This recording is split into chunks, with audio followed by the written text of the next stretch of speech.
क्या आपने कभी देखा है जब सबसे शक्तिशाली व्यक्ति भी अपनी ताकत के सामने कांप जाए?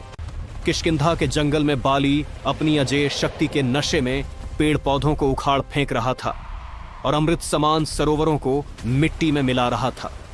उसकी गर्जना पूरे जंगल में गूंज रही थी। संयोगवश उसी जंगल में हनुमान जी राम नाम का जाप करते हुए ध्यान में लीन थे।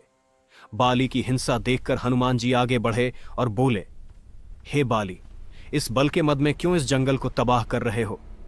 राम नाम जपने से मन और लोक दोनों सुधरेंगे। बाली ने क्रोधित होकर कहा, तुच्छ वानर, तू मुझे राम नाम का जप सिखा रहा है? अपने राम को ही बुला ले मुझसे युद्ध करने के लिए।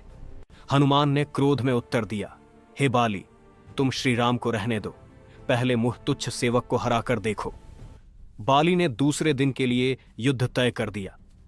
अगले दिन हनुमान जी युद्ध के लिए निकले। रास्ते में ब्रह्मा जी प्रकट हुए और कहा, हे हनुमान, बाली को क्षमा कर दो। हनुमान ने कहा, नहीं, उसने मेरे आराध्य का अपमान किया है।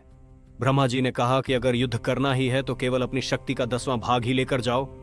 हनुमान जी ने ब्रह्मा जी को सर झुकाकर प्रणाम किया और चल दिए। जब हनुमान बाली के सामने आए तो हनुमान जी का आधा बल बाली में समा गया। बाली का शरीर फूलकर फटने लगा। ब्रह्मा जी ने कहा, अगर बचना है तो हनुमान से जितना हो सके दूर भाग जाओ। बाली तुरंत वहां से भागा।